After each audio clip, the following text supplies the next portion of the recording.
সফল হইতে চান, আপনার দৃঢ় প্রত্যয়, একাগ্র চিত্রে পরিশ্রম, আল্লাহর সাথে কানেকশন, নিশ্চিত ইনশাআল্লাহ আপনি যা হইতে যাচ্ছেন তাই হবে। তো একজন স্টুডেন্ট হোক, সে ব্যবসায়ী হোক, যে কোনো স্টেজের যে কেউ, সে যদি জীবনে সফল হতে চায়, তার জন্য আলী রাদিয়াল্লাহু তাআলা বেশ কিছু উপদেশ দিয়েছিলেন। বেশ কিছু উপদেশ, সবগুলো বলবো না, গুটি কয়েক উপদেশের কথা বলবো। এইগুলো যদি কেউ মেনে চলে ইনশাআল্লাহ, এই উপদেশগুলো কেউ মেনে চললে প্রত্যেকটা স্টেপে স্টেপে ইনশাআল্লাহ আপনি সফল হবেন। আজকে থেকে প্রায় 100 বছর আগে ইতালির একটা শহরের নাম আছে না, তুরিন। তুরিন নাম শুনছেন? তুরিন একটা শহর।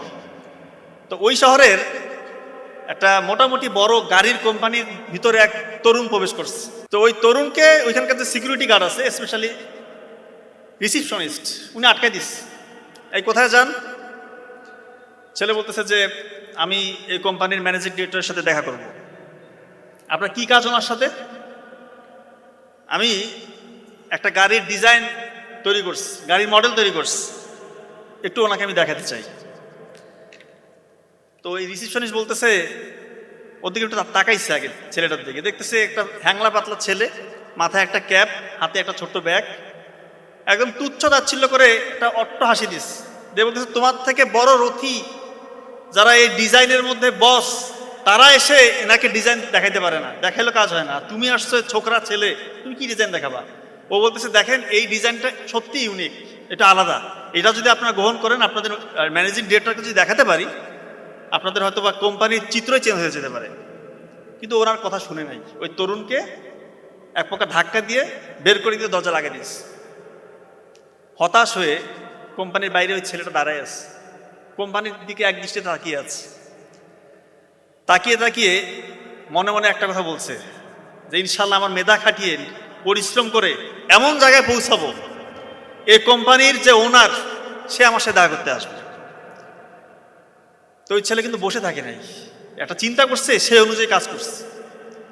2-3 বছর পর দেখা যায় ওই সময় যারা মিডিয়ার লোকজন ছিল, একটা উত্তরের, ইতালি একটা উত্তরের ছোট্ট শহরে একটা ঘরের মধ্যে চলে গেছে, একজন ইন্টারভিউ নিচ্ছে। কি করছে? নিজের টাকা নাই, কোনো স্পন্সর নাই, কোনো ল্যাব নাই, একক চেষ্টায় নিজের মেধা খাটিয়ে দিন রাত পরিশ্রম করে একটা অত্যাধুনিক গাড়ির ইঞ্জিন সে তৈরি করে ফেলছে। শুধু তাই না, ওই সময়ের সব থেকে অত্যাধুনিক, বিলাসবহুল, স্মার্ট, ইউনিক মডেলের গাড়ি ওই ছেলে উপহার দিয়েছে। এবং এখন পর্যন্ত ওই গাড়ি সুনামের সাথে গোটা বিশ্বে গাড়ির কোম্পানিগুলোর মধ্যে সে রোল করছে।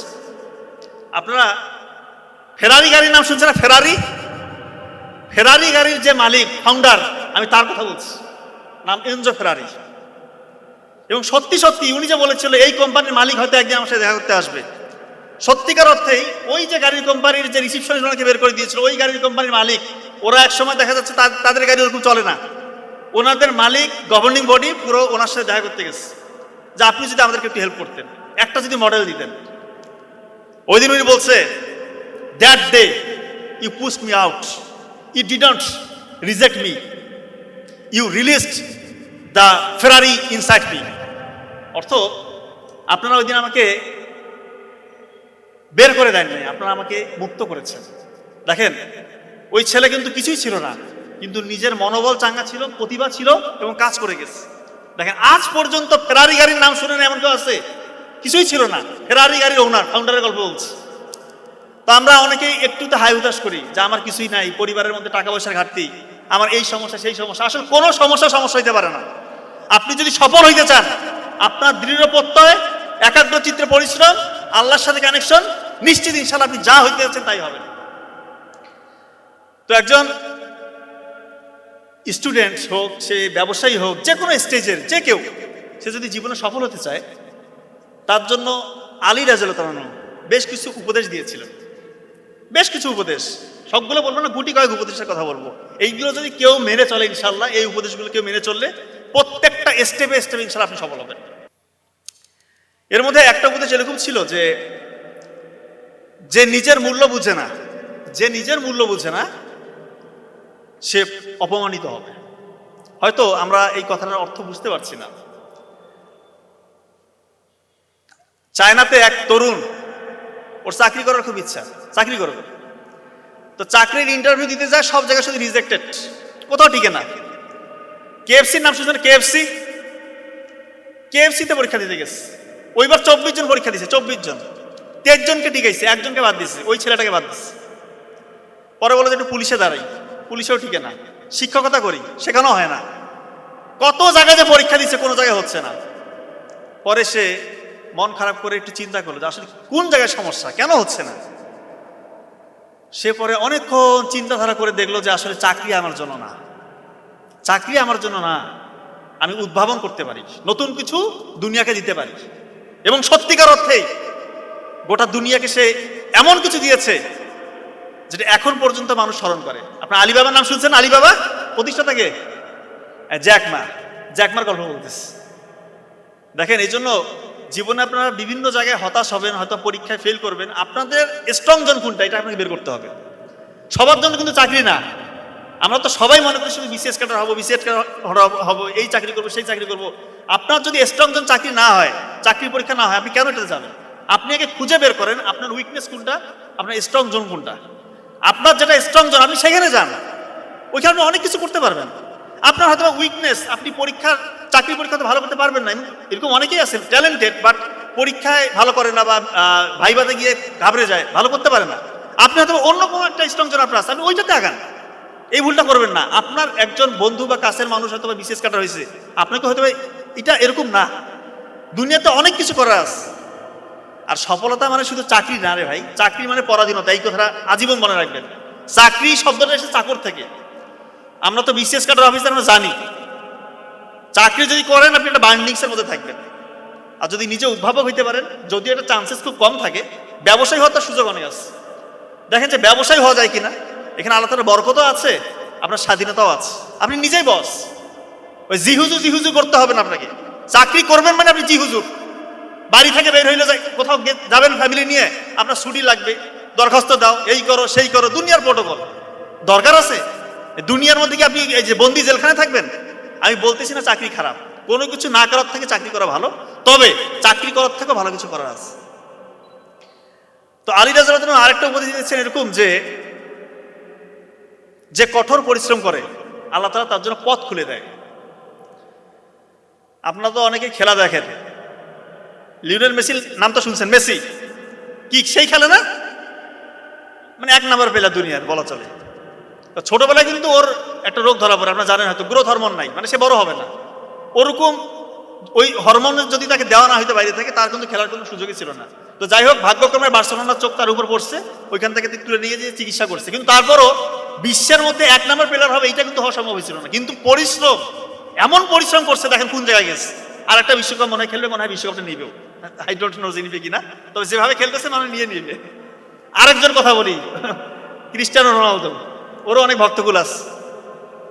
তো 14 বছর বয়সে তাকে স্কুল থেকে বের করে দিয়েছে, তো তোমার স্কুলে পড়ার কোনো যোগ্যতা নাই।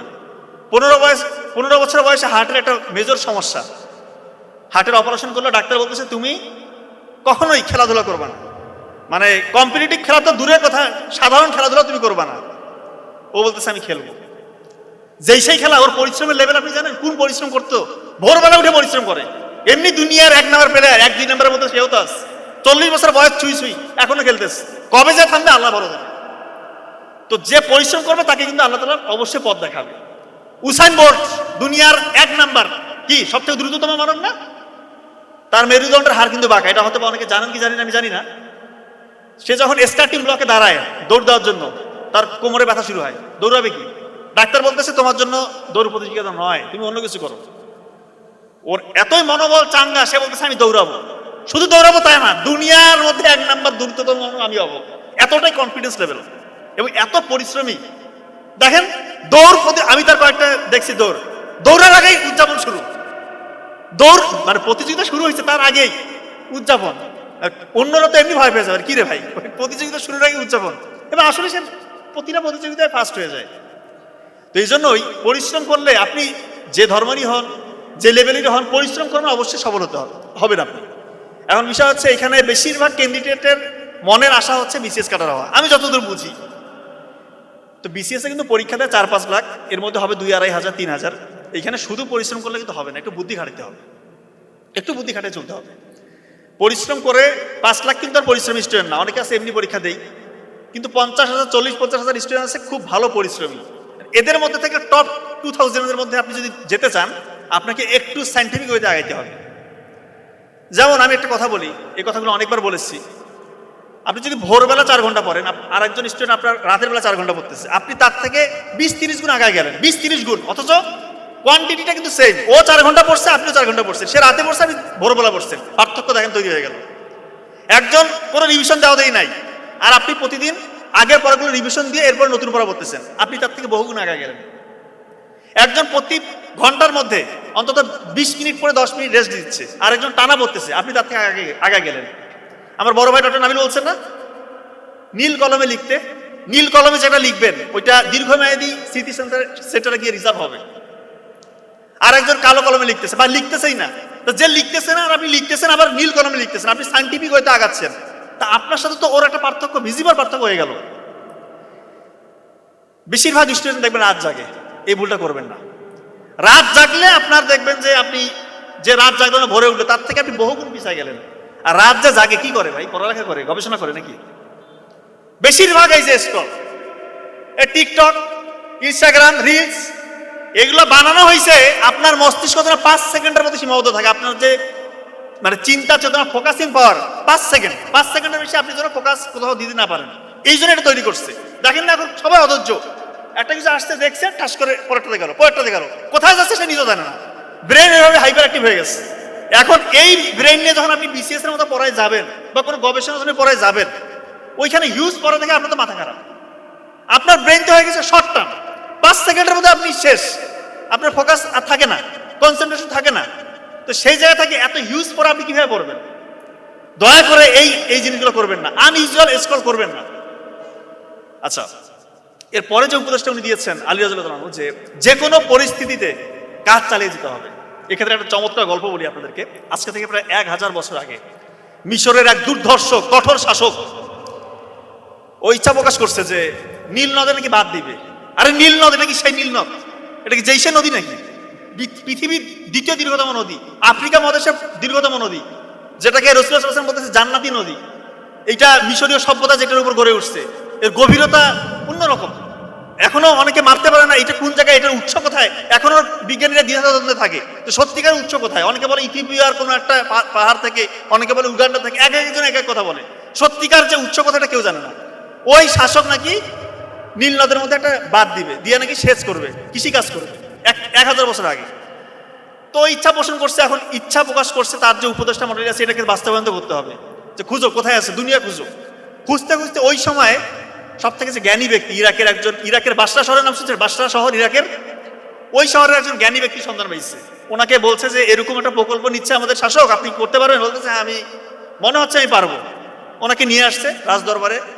মহারাজা তো মহা খুশি যে সে যে স্বপ্ন দেখছে সেটা বাস্তবায়ন হবে। ওনাকে আপ্যায়ন টাপ্যায়ন করে বলতেছে ঠিক আছে, আপনি এখন নীল নদে চলে যান, যা যা লোকজন দরকার আপনারা সব নিয়ে যান।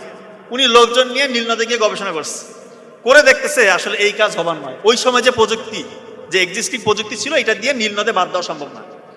এখন ইনি চিন্তা করতেছে আমি যদি এই কথা যে রাজাকে বলি যে এই কাজ হবে না, যে রাজা এ কিছু হইলে শুধু কতল, খালি মাথা কাটে, এই কাজ করা যাবে না। কি করতে হবে? উনি পাগলের অভিনয় করলো, নিজেকে মানসিকভাবে ভারসাম্যহীন এইটা প্রমাণ করার জন্য পাগলের অভিনয় করলো। ওনাকে এরপরে রাজদরবারে নিয়ে যাওয়া হলো। রাজা বললো কি ব্যাপার, এনার তো একটা প্রকল্প দিয়েছিলাম, কাজ হয়েছে? বলতেছে বেচারা বেশ পরিশ্রম করছে, দিন রাত খাটছে আপনার জন্য, আলটিমেটলি পাগল হয়ে গেছে। তো শাসক এমন শাসক, ও বলতেছে না এগুলো কথা বুঝি না, ওকে ফাঁসিতে ঝুলাও।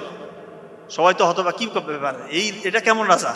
বলতেছে না ওকে ফাঁসি দিতে হবে। তো উপদেষ্টা মণ্ডলী যারা আছে ওরা বলতেছে দেখেন মহারাজা, এনাকে যদি ফাঁসি দেন, ইনি কিন্তু জ্ঞানী ব্যক্তি, দুনিয়ার অনেকে এনাকে চিনে, এটা কিন্তু আমাদের রেপুটেশনের উপর একটা আঘাত আনতে পারে। তাহলে কি করতে হবে? যে এনাকে ছেড়ে দেন। না, ছাড়াছাড়ি নাই, ওকে যাবজ্জীবন কারাদণ্ড দাও। ওই বেচারাকে যাবজ্জীবন কারাদণ্ড দিস। তো এরকম শাসক কি আপনারা দেখছিলেন? ছিল না? কিছু হইলে, মতের অমিল হইলেই জেলে ঢুকাও, আয়না ঘরে ঢুকাও, শাস্তি দাও, গুম করো। বাংলাদেশে যেন এরকম শাসক আর না আসে। সবাই একতাবদ্ধ থাকবেন, কোন স্বৈরা শাসককে বাংলাদেশে আর জায়গা দিবেন না। কেউ যদি বাংলার জমিনে আর স্বৈর শাসন করতে চায়, কিভাবে তাকে টেনে হিচড়ে নামাতে হয় সেই শিক্ষা আমাদেরকে আবু সাঈদ দেখে দিয়ে গিয়েছে। তো যাই হোক, ওই বেচা জেলখানায় গিয়েছে। জেলখানায় কি বসে থাকে পাবলিক? জ্ঞানী ব্যক্তি, সবসময় লেখাপড়া করে। বলতেছে ভাই আমাকে একটা কাগজ, পাগল তো পাগলের মতো বলছে কাগজ কলম দাও, লিখবে, খালি লিখবে। পাগল ছাগল কি করে, দাও কাগজ কলম দাও। একটা ছোট্ট ছিদ্র আছে তার, ওই যে জেলখানার মধ্যে রাখছে, ছোট্ট ছিদ্র দিয়ে শুধু আলো পাস হয়, আলো আসে। ওই আলো নিয়ে গবেষণা শুরু করেছে, আলোটা কিভাবে ওয়ালের মধ্যে প্রতিফলিত হচ্ছে, ওইখান থেকে কি হচ্ছে। এইটা থেকে আলোর যত সূত্র আপনারা পড়েন, যারা ফিজিক্সের ছাত্রছাত্রী আছেন, আলোর যে লেন্সের সূত্র, আমাদের চোখের যে লেয়ারগুলো আছে, এখানে লেন্স আছে, cornea, retina, aqueous humour, vitreous humour, optic nerve, সবগুলো নিয়ে আবিষ্কার করছে। ওই সময় পর্যন্ত মানুষ জানতো যে আলো আমাদের চোখ থেকে কোনো বস্তুতে যখন আলো যায় আমরা সেই জিনিসটা দেখি, ওই সময় পর্যন্ত মানুষ এইটা জানতো। কিন্তু উনি এটা ভুল প্রমাণিত করে বললেন যে না, কোনো বস্তুতে যখন আলো প্রতিফলিত হয়ে আমাদের চোখে এসে ধরা দেয় তখনই আমরা কোনো বস্তু দেখি। এটা উনি আবিষ্কার করছে। শুধু তাই না, আলোর উপর সব থেকে কয়েক খণ্ডের একটা বিখ্যাত বই, আপনার হয়তো নাম শুনছেন, কিতাব আল মানাজির, বুক অফ অপটিক্স, নাম শুনছেন? এই বুক অফ অপটিক্স উনি লিখেছেন। শুধু তাই না, কয়েকশো বই উনি জেলখানায় বসে লিখছে। আপনারা তো এখন আইনস্টাইন, নিউটন এনাদের কথা শুনছেন, বা এনারাই মনে করেন যে বিজ্ঞানী। আইনস্টাইন নিজের প্রতিকৃতির সাথে এই বিজ্ঞানীর নাম রাখতো, নিজের প্রতিকৃতির সাথে ওই বিজ্ঞানীর প্রতিকৃতি রাখতো। ওই বিজ্ঞানী আর কেউ না, ইবনে আল হাইতাম, নাম শুনছেন? ইবনে আল হাইতাম। দেখেন, যে কোনো পরিস্থিতিতে আলী রাদিয়াল্লাহু তাআলা বলছে যে তোমরা কাজ চালিয়ে যাও, এই বেচারা কাজ চালিয়ে গেছে। দেখেন আজকে দুনিয়া ওনাকে স্মরণ করতেছে। তো আপনারা কাজ বন্ধ করবেন না, যে যে স্টেজে আছেন, যে পরিস্থিতিতে আছেন, যে হালতে আছেন, আপনারা পরিশ্রম করেন, নিশ্চিত ইনশাআল্লাহ সফলতার মুখ দেখবেন। তো আলী রাদিয়াল্লাহু তাআলা আরেকটা কথা বলেছেন যে অস্বাস্থ্যকর জীবনযাপন করো না। এটাকে আমি যদি একটু ঘুরে বলি, তার মানে স্বাস্থ্যকর জীবনযাপন করতে বলছে। এটা আমার জোর, এটা আমার সাথে যায়। এখানে কিছু ডাক্তারি আপনাদের শেখাবো ইনশাআল্লাহ। ডাক্তারি তো শেখানো যায় না, কিন্তু কিছু আমি আপনাদেরকে বলবো, খুবই ইফেক্টিভ হবে ইনশাআল্লাহ। বাসায় অনেকের আছে না হার্টের রোগী আছে, বা মুরব্বীরা কেউ আছে যে হার্টের রোগী? একটু হাত তুলেন প্লিজ। অনেক, সংখ্যাটা অনেক। পৃথিবীতে হাত নামান। পৃথিবীতে সব থেকে যে রোগটাতে মানুষের মৃত্যুটা বেশি হয় সেটা হচ্ছে হার্ট অ্যাটাক বা হার্টের রোগী, হার্টের রোগ। তো হার্ট অ্যাটাক কিন্তু যে কারো যে কোনো সময় হইতে পারে। তো WHO এবং আমেরিকান হার্ট ফাউন্ডেশন তারা বলতেছে প্রি হসপিটাল ম্যানেজমেন্ট যদি কেউ করতে পারে হার্ট অ্যাটাকের রোগীকে, তার মানে মৃত্যুর ঝুঁকি 70% কমে আসে। তো তার আগে তো বুঝতে হবে যে আপনার হার্ট অ্যাটাক হয়েছে কিনা। খুব মনে রাখেন মিডিয়ার ভাইরা প্লিজ, এটা খুবই ক্রুশিয়াল, খুবই ইম্পর্টেন্ট, এটা প্রচার করতে হবে। কারণ এইটা হাজার হাজার মানুষ ইনশাআল্লাহ, আল্লাহ চাহে তো এইটার বদলতে হয়তো বা আল্লাহ তাআলা তার জীবনটা রক্ষা করবে। হার্ট অ্যাটাক যদি কারো হয় কিভাবে বুঝবেন? দেখেন, বুকের মাঝখানে চাপ আসবে, মাঝখানটাতে।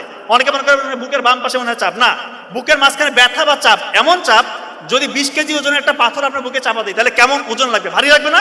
মনে হয় একটা ভারী কিছু চাপ দিচ্ছে, এরকম চাপ অনুভব হবে। সাথে এই চাপটা আপনার এই শোল্ডারে বাম হাতের দিকে ছড়িয়ে পড়বে, হাতটা মানে কপ কপ কপ কপ করতেছে। আপনার ওই সময় ঘাম ছুটবে, সাথে শ্বাসকষ্ট হবে এবং আপনার বমি বমি ভাব আসতে পারে এবং মৃত্যুর ভয়। এই কয়েকটা ফিচার যদি আপনার থাকে, আপনি কাল বিলম্ব করবেন না। যদি হাসপাতাল পাশে থাকে অবশ্যই হাসপাতাল নেবেন, কিন্তু অনেকের এরকম হয় যে হাসপাতাল একটু দূরে আছে। এই জন্য ওই WHO এবং আমেরিকান হার্ট ফাউন্ডেশন তারা বলছে প্রি হসপিটাল ম্যানেজমেন্ট বাসায় করতে পারবেন। খুব ইম্পর্টেন্ট, অ্যাসপিরিন, একটা ট্যাবলেট অ্যাসপিরিন 300 mg চিবিয়ে খেতে হবে।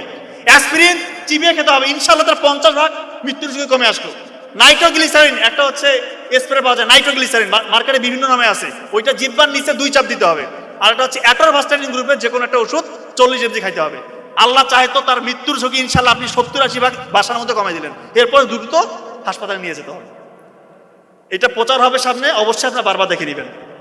আচ্ছা, এরকম অনেক আছে যে ফ্যামিলিতে হার্টের রোগী আছে, মানে আপনি হার্ট অ্যাটাকের ঝুঁকির মধ্যে আছেন, মানে আপনার পারিবারিক হিস্ট্রি আছে যে হার্টের রোগী।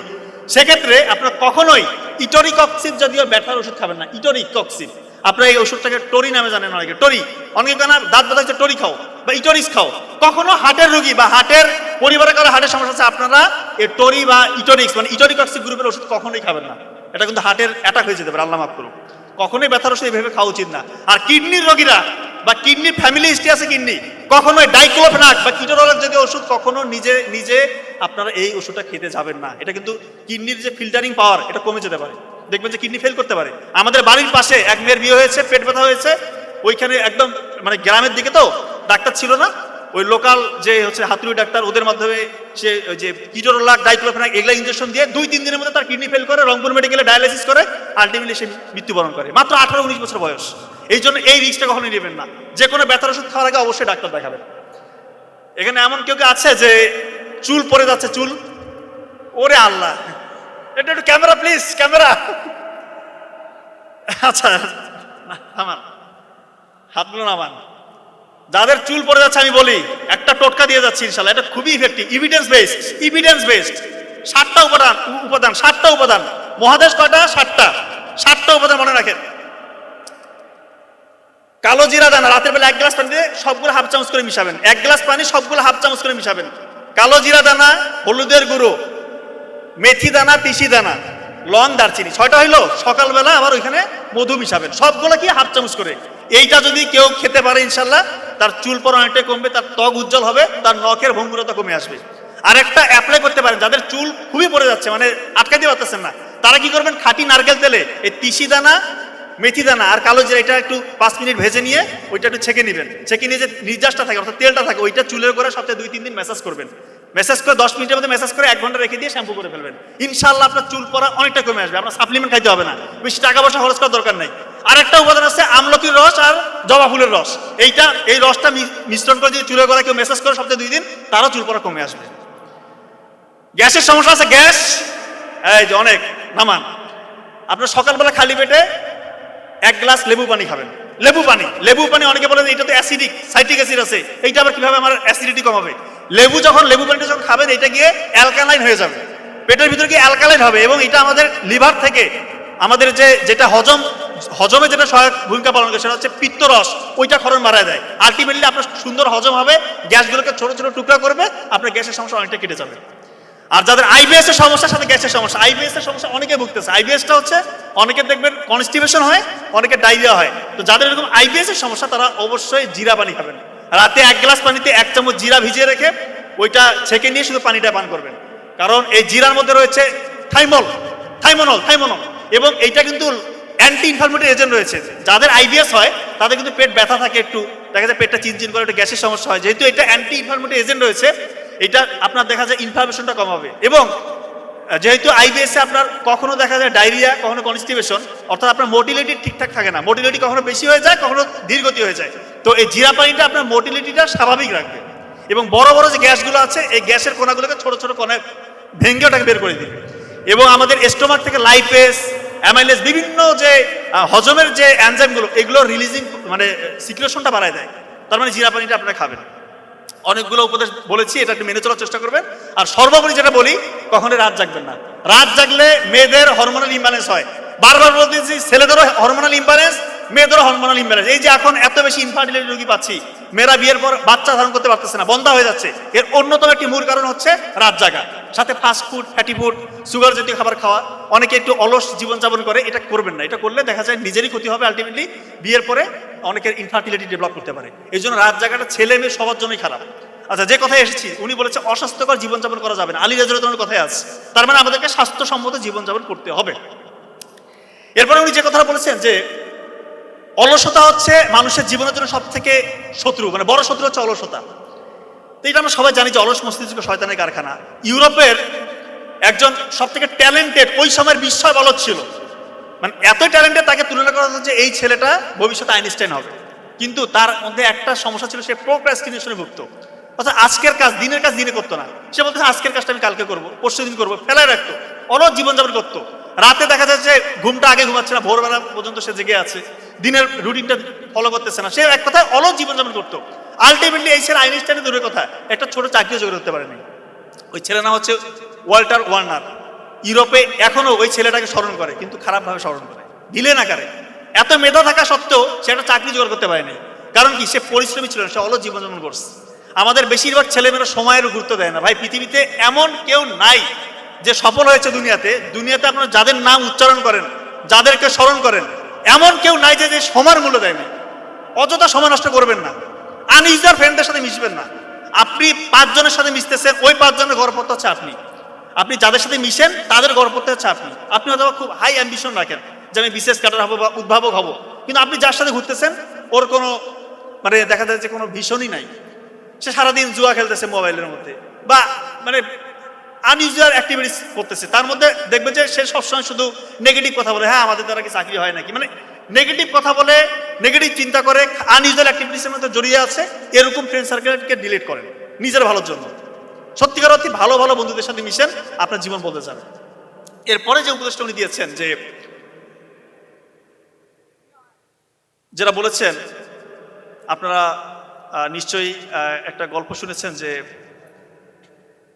যার গল্পটা আমি বলতে যাচ্ছি সেটা হচ্ছে কেএফসির যে প্রতিষ্ঠাতা কর্নেল স্যান্ডার্স।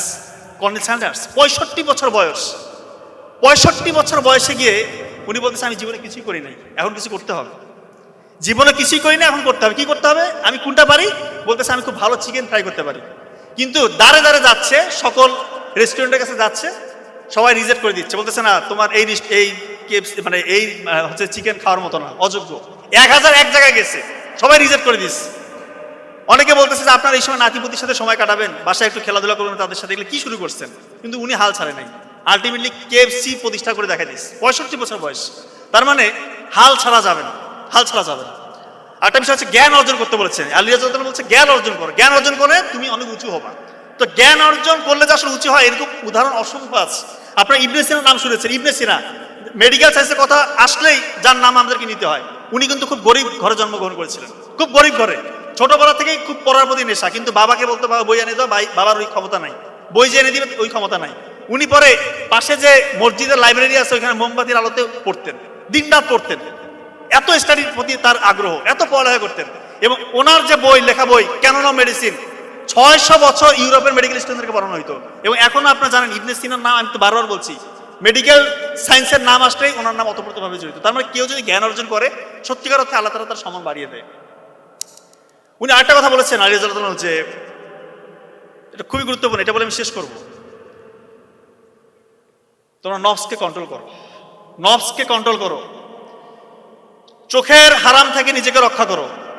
কারণ চোখের হারাম, চোখের গুনাহ তোমার হৃদয়কে মেরে ফেলবে। খুব গুরুত্বপূর্ণ কথা। আজকালকার যুবক যুবতীদের বেশিরভাগ সময়, বিশেষ করে যুবকদের, এই মোবাইলের অশ্লীলতার মধ্যে তাদের সময় পার হয়ে যায়। এই যে pornography industry, multi trillion dollar industry, এইটার উদ্দেশ্য এবং কাজই হচ্ছে যুবক যুবতীদেরকে ধ্বংস করা। এটা নিয়ে আমি অসংখ্যবার আলোচনা করেছি, কারণ এই জায়গাতে অ্যাড্রেস করতে হবে। অনেকে বলে যে এইটা নিয়ে কথা বলার কি আছে, এইটা নিয়ে কথা বলতে হবে, এইটা 1 নম্বর সমস্যা। আমার কাছে হাজার হাজার যুবকরা ফোন দিয়ে কান্নাকাটি করে, বলতেছে আমি এত ব্রিলিয়ান্ট মেরিটোরিয়াস স্টুডেন্ট ছিলাম, আজকে আমার মেধা শক্তি কাজ করতেছে, আমি যেটা পড়ি সেটাই ভুলে যাই, আমার মনের ভিতরে কোনো উচ্চাকাঙ্ক্ষা নাই, শুধু হতাশা। মনে হয় আমি একা দুনিয়াতে, কেন বেঁচে আছি? অনেকে মনে হয় যে আমি সুইসাইড করি না কেন, কারণ তার এই যে অশ্লীলতা শয়তান তার ভিতরে ঢুকাই দিচ্ছে। দয়া করে এই অশ্লীলতাটা ছাড়তে হবে। যদি সত্যিকার অর্থে যে কোনো স্টেজে আপনি সম্মান পেতে চান, আপনাকে অশ্লীলতা ছাড়তে হবে। এটা শুধু স্টুডেন্টদের জন্য বলতেছি না, যে কোনো স্টেজের মানুষ গোপন গুণে লিপ্ত হইতে পারে, যে কোনো স্টেজের। অনেকে আছে বৃদ্ধ বয়সে গোপন গুণে লিপ্ত থাকে, তার জন্য করুণ পরিণতি। আমি এটা বারবার বলতেছি, এই গোপন গুণা ছেড়ে দিয়ে গোপন ইবাদত করেন। মোবাইলে কিসের এত অশ্লীলতা? আপনারা কি মজা পান এখানে? শয়তান এখানে মজা দিয়েছে। আলটিমেটলি বিয়ের পর বাস্তব জীবনে আপনারা মজা পাবেন না, বিয়েগুলোর সংসারগুলো টিকবে না। এই কথাগুলো বলতে হচ্ছে কারণ এই জায়গাটা অ্যাড্রেস করতে হবে। ফেন্সিডিল যদি একজন খায়, একজন গাঁজা যদি খায়, তাকে ধরাটা সহজ, একটা চক্ষু লজ্জার সম্মুখীন হতে হয়, সমাজের অনেকে দেখে ফেলবে। আর এমন মোবাইল ঘরের কোণে একা বসে কি করছে কেউ জানে না, এক আল্লাহ ছাড়া কেউ দেখে না, এমন সিস্টেম চালু করে দিয়েছে। আর বেশিরভাগ যুবকরা এই নেশার মধ্যে এই ফাঁদে পড়ে গিয়ে আজকে অসহায়, কোথায় যাবে কোনো দিক মানে কোনো তার দিশা খুঁজে পাচ্ছে না, যে কে আমাকে এখান থেকে উদ্ধার করবে।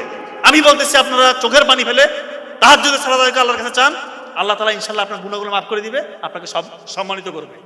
মানুষ ফেরেশতা না, এই জিনিসটা মনে রাখবেন। কেউ ফেরেশতা না, মানুষ ভুল করতে পারে, কিন্তু আপনি ভুল থেকে যদি উঠে দাঁড়াতে না পারেন তাহলে তো ভাই হইল না। আপনি উঠে দাঁড়ান, আল্লাহকে বলেন আল্লাহ আমি অসহায়, আমি পারছি না, আপনি আমাকে সাহায্য করেন, শয়তানের এই ফাঁদ থেকে আমাকে রক্ষা করেন, আল্লাহ তাআলা আপনাকে রক্ষা করবেন ইনশাআল্লাহ। আপনার সম্মান বহু করে বাড়িয়ে দিবে। এটা একটা মানে বৃহৎ যুদ্ধ, যে কোনো সামরিক যুদ্ধ থেকে ভয়াবহ যুদ্ধ হচ্ছে এই পর্নোগ্রাফি, অশ্লীলতা থেকে নিজেকে দূরে রাখা। আমি সত্যিকার অর্থে বলছি, যে কোনো খারাপ কাজ থেকে ছুটে আসা যতটা সহজ, এই অশ্লীলতায় যারা নিমজ্জিত, যারা অ্যাডিক্টেড, এইখান থেকে বের হওয়া সব থেকে কঠিন। এই জন্য এইটাতে অনেক বেশি ফোকাস করতে হবে। আল্লাহর সাহায্য ছাড়া আপনি কোনোভাবে বের হতে পারবেন না, কারণ আপনার অপোনেন্ট সরাসরি ইবলিস শয়তান। ইবলিস শয়তান কি যেই সে শক্তিশালী নাকি?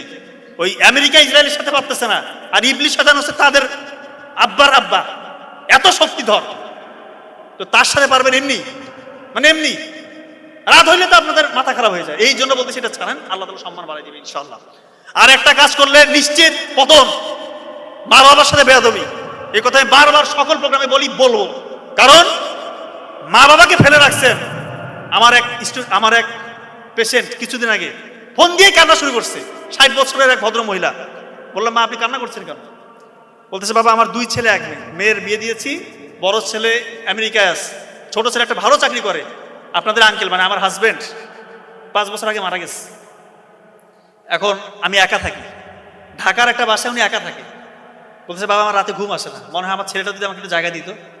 কেন জায়গা দেয় না কেন? যে সে জায়গা দিচ্ছে না, বলতেছে আমি থাকলে নাকি তার ডিস্টার্ব হচ্ছে, তার সংসার টিকছে না। কেমন কথা! বলতেছে, বাবা 4-5টা বছরের এই 10টা ঈদ আমার একা একা কাটছে, একা একা, মনে হয় না ঈদের দিন কিছু রান্না করি। এত কষ্ট লাগছে কথা শুনে। আমি আপনাকে কি চিকিৎসা দিব মা? আপনি আল্লাহর কাছে আপনি চান, কিছু চান, আল্লাহর কাছে কান্নাকাটি করেন, আল্লাহ তাআলা সহজ করবে। হয়তো আল্লাহ তাআলা আপনার জন্য পরকালে কিছু রাখছে। আসলে ওনাকে আমি কি বলবো বলেন?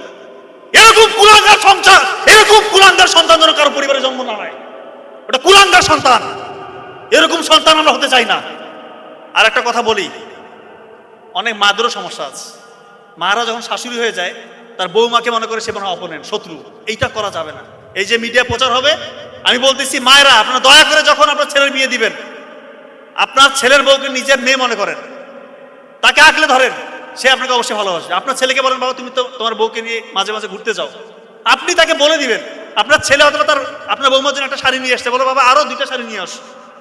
আপনার অ্যাক্টিভিটিস দেখে যেন উনি মনে করে যেন আসলে তো আমার শাশুড়ি আমাকে নিজের মেয়ের মতো ভালোবাসতেছে, তখন দেখবেন আপনার প্রতি সে ভালোবাসবে। আর আপনি আসার সাথেই শুরু করে দিলেন যে আমার ছেলে কোথায় নিয়ে গেল, ভাইগে গেল, শেষ হয়ে গেলাম, তাহলে তো ভাই হবে না। মেয়েদেরও কিছু সমস্যা থাকে, তারাও এসে মনে করে যে শাশুড়ি মানে শত্রু। শাশুড়িদের মধ্যে অনেকেরই সমস্যাটা আছে। তো এইটা করবেন না। মেয়েদেরকে বলবো, আপনার বিয়ের পরে প্রথমে আপনারা অবশ্যই শাশুড়িকে নিজের মায়ের মতো মনে করবেন। যদিও এটা মনে করা খুবই ডিফিকাল্ট, বাট চেষ্টা করেন। আপনার স্বামীকে খুশি করার জন্য এটা চেষ্টা করেন, আপনার শাশুড়ির খেদমত করেন, চেষ্টা করেন এটাকে আল্লাহ তাআলাকে খুশির জন্য, যেটা এটা আপনাদের দায়িত্ব না, বাট আপনার স্বামীকে খুশির জন্য এটা করেন, সম্পর্কটা ইজি হয়ে যাবে। আর মাদের উদ্দেশ্য বলতেছে, আপনারাও আপনাদের বৌমাকে একটু নিজের মেয়ের মতো মনে করবেন। এই জন্য বারবার বলি, বাবা মার খেদমত করেন, আল্লাহ তাআলা দেখবেন আকাশচুম্বী সাফল্য দেখাবে ইনশাল্লাহ। আমি কথা আর বেশি দেরি করবো না। 3টা জিনিস জীবন থেকে মুছে ফেলেন। 3টা জিনিস, রাত জাগা, আপনি সফল হবেন। রাত জাগবেন দয়া করে, আমার কথাটা আপনি হারে হারে টের পাবেন। রাত 10টার মধ্যে ঘুমিয়ে যাওয়ার চেষ্টা করেন, রাত জাগবেন না। এবং আনইউজুয়াল, অযাচিত, মানহীন স্ক্রল করবেন না, মানহীন স্ক্রল করবেন না। কি দেখতেছেন, কি জন্য দেখতেছেন, মানে কোনো উদ্দেশ্য আছে, কি শিখতেছেন, এটা করবেন না। জীবন বদলে যাবে, বিশ্বাস করেন, জীবন বদলে যাবে। আর হচ্ছে খারাপ সঙ্গ, ব্যাড সার্কেল, টক্সিক সার্কেল থেকে বের হয়ে আসেন। যার সাথে ঘুরতেছেন আগে দেখেন ও কি আসলে হাই অ্যাম্বিশন নাকি সে কি ধার্মিক। আগে ভালো করে চিন্তা ভাবনা করে দেখেন যে সত্যিকার অর্থে যে ভালো হয়, ওর সাথে সময় কাটাতে পারবেন, কোনো সমস্যা নেই। আমি বলতেছি না ঘরের কোণে বসে সারাদিন পড়ো না, খেলাধুলা করবেন, আপনি ধর্মীয় বই পড়বেন, কালচারাল অ্যাক্টিভিটিস যেটা ধর্মের সাথে যায় এরকমগুলো করবেন। আপনারা সবই করবেন, কিন্তু মেইন ফোকাসটা আপনার থাকতে হবে। এবং দিনের পড়াটা দিনে শেষ করবেন। ওই একদিন পড়লাম 7 দিন ফেলে রাখলাম, পরীক্ষার আগে পড়বো, এইভাবে জীবনে সফল হতে পারবেন না। আপনাদের মেইন সমস্যা হচ্ছে, আপনারা বলেন যে গ্রাজুয়েশন কমপ্লিট করে বিসিএস এর পড়া পড়বেন। বিসিএস বলে না, যেটাই হতে চান এখন থেকে আপনারা স্কিল ডেভেলপ করেন। স্কিল ডেভেলপ করতে হবে এখন থেকে, না হলে ওই সময় যে পারবেন না। সময়ের সাথে যদি আগাইতে না পারেন, সময় আগে যাবে, আপনি পিছনে পড়ে যাবেন, ব্যাকফুটে পড়ে যাবেন। একটা কথা আছে, সময়কে হয় ব্যবহার করো, না হয় সময় তোমাকে ধ্বংস করো। কথা কি বুঝছেন? হয় সময়কে ব্যবহার করো, না হয় সময় তোমাকে ধ্বংস করবে। এই জিনিসটা খুবই ইম্পর্টেন্ট। সর্বশেষ কথা, যে কোনো রকমের অন্যায় দেখলে অবশ্যই প্রতিবাদ, অন্যায় দেখলে প্রতিবাদ করতে হবে। সিংহ, সিংহ একটা সিংহ, সে সব সময় বনের রাজা, এটা মাথায় রাখবেন। সে সব সময় বনের রাজা। সিংহের অনুপস্থিতিতে মাঝে মাঝে শেয়ালেরা মনে করে আমরাই বনের রাজা, সে রাজত্ব কায়েম করতে চায়। কিন্তু একটা কথা মনে রাখবেন, শেয়ালের রাজত্ব স্থায়ী হয় সিংহের জাস্ট উঠে দাঁড়ানো পর্যন্ত। এই আবু সাইদ মুগ্ধরা বাংলার সিংহ, তারা উঠে দাঁড়িয়ে দেখিয়ে দিয়েছে কিভাবে সিংহদেরকে দেশ থেকে বিতাড়িত করতে হয়। এরপরে যদি কেউ স্বৈরশাসক হওয়ার চেষ্টা করে, তার লাগামকে কিভাবে টেনে ধরতে হয় সেই শিক্ষা আমরা পেয়েছি। মেকানিজম হবে একসময় আমাদের জানা। তাই বাংলার জমিনে আর কেউ স্বৈরশাসক হওয়ার দুঃসাহস দেখাবেন না। সবাইকে ধন্যবাদ। আসসালামু আলাইকুম ওয়া রাহমাতুল্লাহ।